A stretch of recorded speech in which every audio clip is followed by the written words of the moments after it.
Selamat datang di channel saya Serangga Gatal. Jangan lupa di like dan subscribe-nya. Oke, kita mulai. Bau daging berangsur-angsur menyebar. Bau anggur berangsur-angsur menjadi lebih kuat.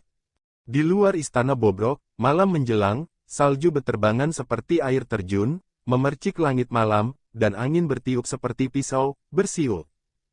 Tapi itu tidak bisa menghilangkan kehangatan di istana. Api unggun menyala dengan ganas, mengusir malam yang gelap dan menangkal dingin yang menusuk tulang. Su Yi, yang tertidur di kursi rotan, meregangkan tubuhnya, mengambil barbeque, dan mulai berpesta anggur panas. Dalam setahun terakhir, dia telah melakukan perjalanan di pegunungan dan sungai, bermain di dunia manusia, mengabaikan urusan dunia, mengabaikan hiruk-pikuk, bahkan jika dia menghadapi beberapa perselisihan dan kekacauan, dia hanya melirik mereka dengan dingin dan kemudian melayang pergi. Pikirannya telah tenang, dan dia dapat menghargai keindahan dunia dan semua makhluk hidup dalam meditasi. Meskipun Taoisme belum membaik, ia menjadi semakin murni dan kuat. Bagi dunia, dia hanyalah orang yang lewat. Bagi dirinya sendiri, ini adalah perjalanan langka untuk melepaskan dirinya. Kembangkan jiwa yang bebas dan tak terkendali, dan kembangkan hati yang bebas dari rintangan.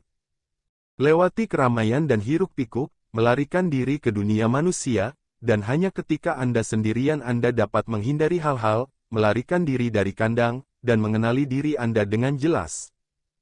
Jika Anda berjalan terlalu cepat dan terburu-buru, Anda akan sering mengabaikan pemandangan di sepanjang jalan. Dalam analisis terakhir, dia biasa menerobos terlalu cepat, mengalami terlalu banyak kekacauan, dan sangat terjebak dalam situasi tersebut, jadi dia pasti kelelahan dan tidak mampu mengendalikan dirinya sendiri. Inilah yang disebut pengekangan. Hanya dengan memecahkan semua ini dan melompat keluar dari sangkar, kita dapat memiliki pemahaman yang lebih jelas tentang bagaimana menempuh jalan di masa depan. Nyatanya, dalam waktu 1 tahun yang singkat ini, Su Yi bahkan tidak repot-repot memikirkan soal kultivasi, dan asyik mengembara ke seluruh dunia. Apa yang Anda lihat dan rasakan, apa yang Anda pikirkan dan dapatkan, berasal dari hati Anda, tetapi Anda melupakannya dalam sekejap mata. Betapa nyaman, bagaimana datang, mengikuti kecenderungan seseorang tanpa melewati aturan. Nikmati dirimu sendiri. Puaslah dengan dirimu sendiri. Angin dingin menderu, malam menjadi lebih gelap, dan salju masih turun, tapi jelas jauh lebih kecil, tidak lagi seperti bulu angsa, tapi seperti butiran garam. Saya makan semua barbeque dan minum sebagian besar anggur meskipun saya tidak merasa kenyang, saya sudah memuaskan selera makan saya. Su Yi menepuk perutnya, dan berbaring dengan nyaman di kursi rotan, berencana untuk tidur siang dan berangkat lagi saat subuh. Pada saat ini, dia menggemakan gata Zen Buddhis yang paling umum, berjalan juga Zen, duduk juga Zen, ucapan adalah diam, gerakan dan keheningan adalah alami. Kata-kata sederhana seperti itu seringkali memiliki arti sebenarnya dari cara yang bagus itu sederhana. Suara langkah kaki tiba-tiba terdengar di luar kuil Tao yang bobrok. Hei, masih ada setengah jam sebelum dimulainya diskusi Yuexue. Mungkinkah rekan-rekan Taois datang lebih awal? Benar, aku bisa mencium bau daging, anggur, dan bau kayu bakar yang terbakar. Ayo pergi dan lihat. Diiringi oleh suara itu, sekelompok sosok berjalan ke kuil Tao yang bobrok. Ada lebih dari 10 orang. Ada pria tampan dan wanita cantik mengenakan pakaian brokat dan pakaian cantik, pria tua dengan sikap perih dan kebaikan, ada juga pria parubaya berpakaian penebang kayu, dan pria muda rapuh berpakaian sarjana. Setelah lebih dari selusin dari mereka tiba, mereka tidak bisa menahan keterkejutan saat melihat Su Yi tertidur di kursi rotan di dekat api unggun. Aku mengganggumu, bolehkah aku bertanya dari mana asal gurumu? Memimpin jalan adalah seorang lelaki tua berjubah Tao dengan sikap sopan, membungkuk kepadanya sambil tersenyum dan bertanya. Su Yi membuka matanya, melirik orang-orang ini, dan berkata, saya hanya seorang pejalan kaki, saya kadang-kadang lewat sini, dan saya akan pergi besok pagi. Semua orang saling memandang, jelas santai. Saya mengerti. Pria tua berjubah Tao tersenyum, kami telah sepakat bahwa kami akan duduk di sini malam ini dan mendiskusikan Taoisme. Jika rekan-rekan Tao tidak keberatan, Anda sebaiknya berpartisipasi bersama. Sui tersenyum dan melambaikan tangannya, tolong lakukan sendiri, aku tidak akan terlibat. Setelah selesai berbicara, dia berdiri, membawa kursi anyaman, dan duduk di sudut aula. Melihat bahwa Sui tahu bagaimana maju dan mundur, selusin orang menjadi semakin santai. Terlihat bahwa Yang Mulia juga seorang praktisi. Ini adalah sepoci anggur buatan tangan saya sendiri. Tidak terlalu berharga, tetapi rasanya sangat unik. Silakan cicipi. Seorang wanita cantik dengan alis anggun melangkah maju dan meletakkan sebotol anggur di samping Sui. Terima kasih. Sui mengangguk terima kasih. Wanita cantik itu berkata sambil tersenyum, kita semua sama, jadi bertemu di sini juga dianggap sebagai takdir pertemuan, sebagaimana mestinya. Selanjutnya, selusin orang duduk di lantai di istana yang bobrok ini, beberapa mengeluarkan semua jenis makanan lezat pegunungan, dan beberapa mengeluarkan bermacam-macam anggur berkualitas. Ada yang membentangkan pulpen, tinta, kertas, dan batu tinta yang sudah disiapkan, bahkan ada yang mengeluarkan alat musik seperti seruling giok dan piano panjang. Setelah itu, selusin orang minum dan mengobrol dengan gembira. Langit malam di luar aula utama seperti tinta, dan salju bertiup bersama angin. Ada tawa di aula. Beberapa memainkan seruling giok dengan nada cepat, dan wanita lain memainkan piano untuk menggemakannya. Beberapa memercikkan tinta dan menggambar, perjamuan dan diskusi Taoisme di malam bersalju, yang menarik banyak tepuk tangan. Beberapa bernyanyi tentang anggur, mengungkapkan perasaan mereka tentang kesulitan berlatih, yang membangkitkan banyak simpati. Ada juga orang yang duduk dan berbicara tentang Taoisme. Kadang-kadang, beberapa orang melihat ke arah Sui berada, dan ketika mereka melihat Sui tertidur di kursi rotan, mereka membuang muka. Sui tidak mungkin tertidur. Pada malam bersalju seperti itu, dengan angin dingin yang bertiup kencang, dan di alam liar, tentu saja sangat menarik untuk bertemu dengan kumpulan diskusi tentang Taoisme. Di mata Sui, basis kultivasi dari 10 atau lebih orang ini tidak signifikan, dan yang terkuat hanyalah Yujing Immortal yang baru saja menginjakkan kaki di Immortal Dao. Dan yang lainnya semuanya adalah biksu yang belum menjadi abadi.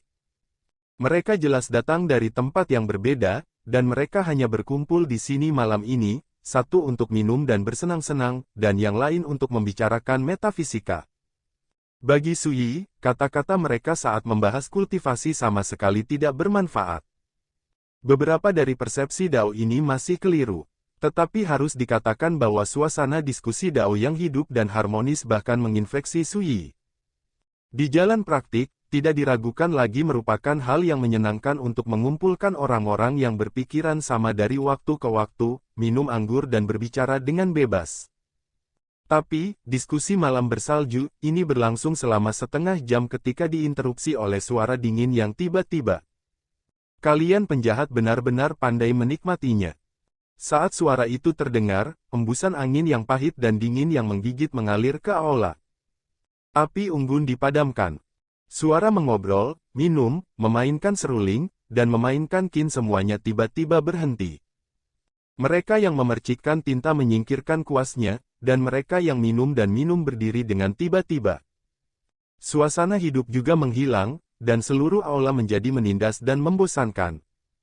Selusin sosok semuanya berdiri dan melihat keluar aula dengan ekspresi tidak ramah. Di malam hari, seorang pemuda dengan pisau panjang di punggungnya menginjak salju. Kulitnya gelap, wajahnya tajam dan bersudut, rambut panjangnya yang acak-acakan diikat secara acak menjadi sanggul, dan matanya sedingin es dan seterang bintang dingin. Meski dia hanya mengenakan jubah tua, itu tidak bisa menyembunyikan sisi menakutkannya. Ketika melihat orang ini muncul, selusin biksu semuanya terkejut dan ekspresi mereka berubah drastis. Mubai, seorang murid dari gerbang luar kuil Zenling Kai Yuan Daozong, datang untuk menangkap iblis itu. Pemuda berjubah dengan pisau di tangannya mengeluarkan kartu pinggang, memberi isyarat sejenak, lalu berkata dengan ekspresi dingin, kamu bisa melarikan diri, tapi aku berjanji, siapapun yang melarikan diri lebih dulu akan mati. Kata-kata itu lebih dingin dari angin yang menderu-deru, semua biksu kaku dan wajah mereka jelek. Mubai dari Hall of True Spirits, peri pedang yang tegas dan kejam. Di Kaiyuan Daozong, dia mungkin hanya seorang murid luar marginal. Tapi bagi pembudidaya biasa seperti mereka, orang seperti ini sudah menjadi orang besar yang tidak berani mereka provokasi sama sekali. Tuanmu, kami berkumpul di sini untuk membahas Dao, dan kami tidak melakukan sesuatu yang keterlaluan. Apakah tuanmu salah paham? Orang tua berjubah Tao terkemuka berbicara, postur tubuhnya sangat rendah. Dia adalah satu-satunya Yuxian dalam kelompok pembudidaya biasa yang menginjakkan kaki di jalan peri. Jika kamu pernah mendengar namaku, kamu harus tahu gayaku dalam melakukan sesuatu. Jika kamu tidak memiliki cukup bukti, kamu pasti tidak akan didekati. Mubai berkata dengan dingin, sama seperti kamu, 19 tahun yang lalu, untuk mempraktikkan teknik rahasia, kamu menyelinap ke kota Sangyun dan secara brutal mengambil darah dan jiwa 386 anak di kota. Dan ini hanyalah salah satu dari banyak kejahatan yang telah kamu lakukan dalam hidupmu. Ekspresi lelaki tua berjubah Tao berubah, yang mulia, Anda tidak bisa salah dengan orang baik. Orang tua ini tidak ada hubungannya dalam hidup ini. Mubai mencibir, dan mengeluarkan lampu tembaga dari jubah lengan bajunya, jiwa di penjara di dalam lampu. Ini adalah murid pribadimu. Belum lama ini, perjamuan hidup diadakan di Gunung Delapan Sungai. 99 gadis muda dengan basis kultivasi digunakan sebagai makanan, dan sekelompok pembudidaya setan diundang ke perjamuan untuk berbagi cukup kejam untuk membuat orang merasa marah.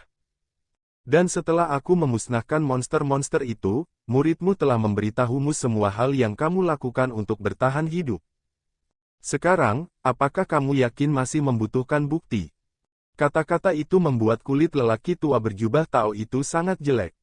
Mata Mubai seperti pisau, dan dia menatap yang lain dengan dingin, dan kamu, yang terlihat sok suci, tapi mana yang tidak penuh dengan kejahatan. Seleksi alam, survival of the fittest, di wilayah dewa ini, orang kuat mana yang belum membunuh siapapun? Seorang pria berjubah Cina menjawab, jangan bicara tentang moral dunia ini, tidak ada perbedaan antara hitam dan putih, baik dan jahat, Tuan Mubai, orang yang telah Anda bunuh selama ini dapat ditumpuk ke gunung mayat, kan? Engah. Lampu pisau yang terang tiba-tiba muncul, dan pria berjubah Cina itu dipenggal di tempat, darah menodai tanah. Adegan ini sangat merangsang kultivator lain yang hadir, semuanya terkejut dan marah. Di sudut, Su Yi duduk diam menonton, tanpa reaksi apapun. Nama pedangku adalah dosa dan hukuman, dan aku selalu hanya membunuh roh jahat dan bidat yang telah melakukan kejahatan. Mata Mubai dingin, tapi menurutku, hitam adalah hitam dan putih adalah putih, sehingga kebaikan pada akhirnya akan dibalas, dan kejahatan akan dibalas, ini adalah hukum surga dan jalan alam semesta yang benar. Orang-orang sepertimu yang telah melakukan kejahatan keji harus dibunuh. Kata-katanya nyaring dan kuat, dan pisau panjang di punggung Mubai berdengung dan bergetar saat ini, beresonansi dengannya, mengaduk aula. Semua ini juga membuat aura Mubai semakin mengintimidasi, dan banyak biksu gemetar ketakutan, tidak berani memandangnya. Adegan ini mengejutkan Su Yi. Suara hati beresonansi dengan nyanyian pedang. Terlihat bahwa pemuda ini bukanlah orang yang menipu dunia dan mencuri namanya, tetapi benar-benar menganggap membasmi setan dan membela jalan sebagai miliknya. Orang seperti itu sangat langka di dunia kultivasi domain dewa. Sebaliknya, ini terlihat seperti alternatif. Malam di luar istana gelap, dan gunung-gunung tertutup salju. Di dalam istana, ada suasana tertekan dan dingin. Mubai berdiri sendirian di gerbang istana, dengan aura yang menakutkan.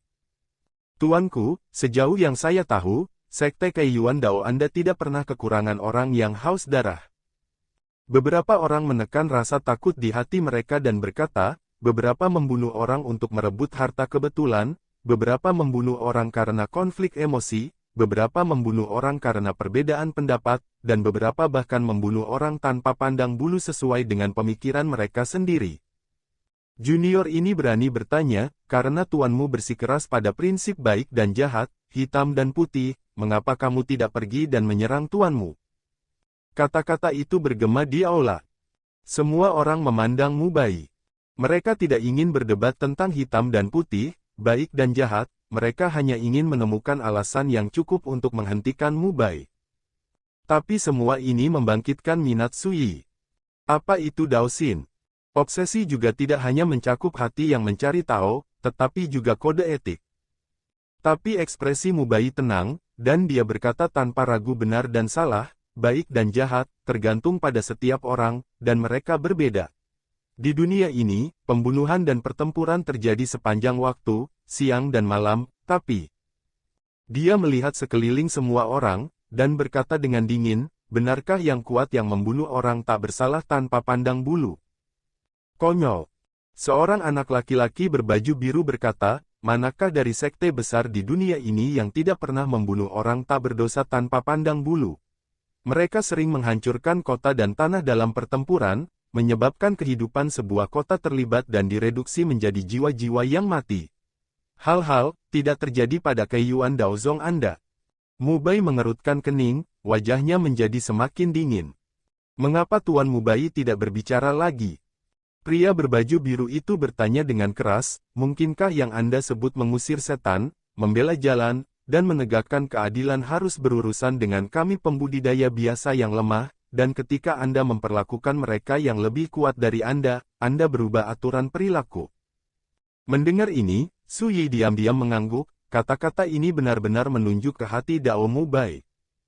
Mu Bai terdiam sesaat, dan berkata dalam hal ini, banyak orang telah mengatakannya sebelumnya, karena kamu merasa bersalah, aku akan menjawabnya lagi. Saat dia mengatakan itu, dia mengangkat matanya untuk menatap para pembudidaya biasa itu, dan berkata, saya masih tidak dapat membunuh orang-orang yang lebih kuat dan lebih berdosa itu, tetapi itu tidak berarti saya tidak tega membunuh mereka. Saat aku memiliki kekuatan untuk membunuh mereka, mereka semua akan mati. Itu benar, menurutmu, aku menggertak dan takut pada yang sulit. Tidak masalah, ada banyak orang di dunia ini yang tidak mengerti aku. Aku meminta jalanku sendiri, dan itu sudah cukup. Saat dia mengatakan itu, mata Mu Bai menjadi lebih ditentukan, dan aura di tubuhnya juga menjadi lebih kuat, dengan keagungan samar yang tidak berani dilihat orang. Pria berbaju biru itu juga kaget dan terdiam beberapa saat. Yang bagus, aku bertanya pada diriku sendiri. Su Yi diam-diam memuji. Jawaban ini membuatnya cukup setuju. Ada begitu banyak orang jahat di dunia ini, apakah Mu Bai tidak ingin membunuh mereka? Tidak, itu karena kemampuannya yang terbatas.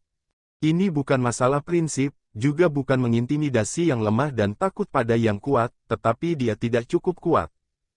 Masalah baik dan jahat, hitam dan putih, tidak mungkin dibicarakan di dunia praktik yang teratur dan kacau. Dalam keadaan seperti itu, jika Mu Bai ingin mengejar jalan menghukum kejahatan seperti itu pasti akan terlalu sulit, dan pasti tidak akan dipahami oleh kebanyakan orang. Karena itu pula Mu Bai terlihat sangat berbeda, konyol, dan absurd. Tuan Mu Bai, kakek saya juga bekerja di Kaiyuan Daozong, dan dia adalah pelayan Raja Abadi Lu Hui.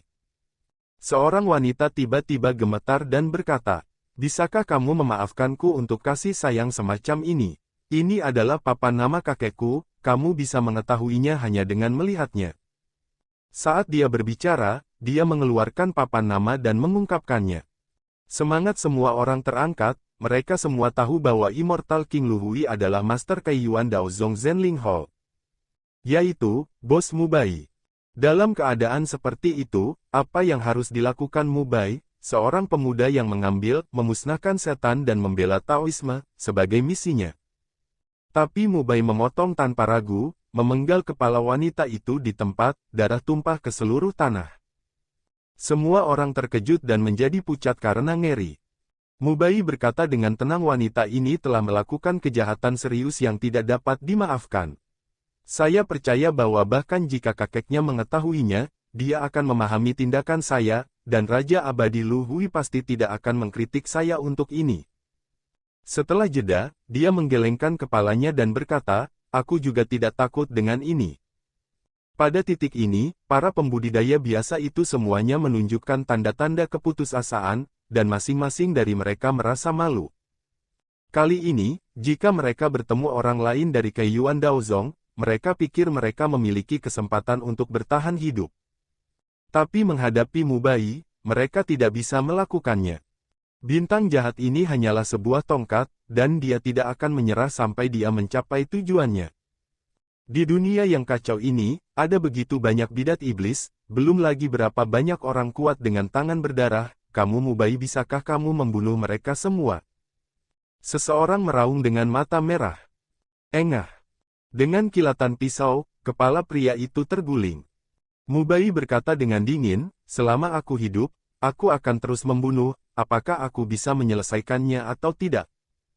Seseorang sangat ketakutan sehingga dia berlutut dan memohon belas kasihan, Tuan Mubai, umat Buddha masih mengatakan untuk meletakkan pisau daging dan segera menjadi Buddha. Kami bersedia mengubah pikiran kami, memperbaiki kejahatan kami dan kembali ke kanan, dan habiskan seluruh hidup kami untuk menebus kesalahan kami. Tolong maafkan kami. Ekspresi dingin Mubai menunjukkan fluktuasi yang jarang terjadi, agama Buddha adalah agama Buddha, dan saya adalah saya.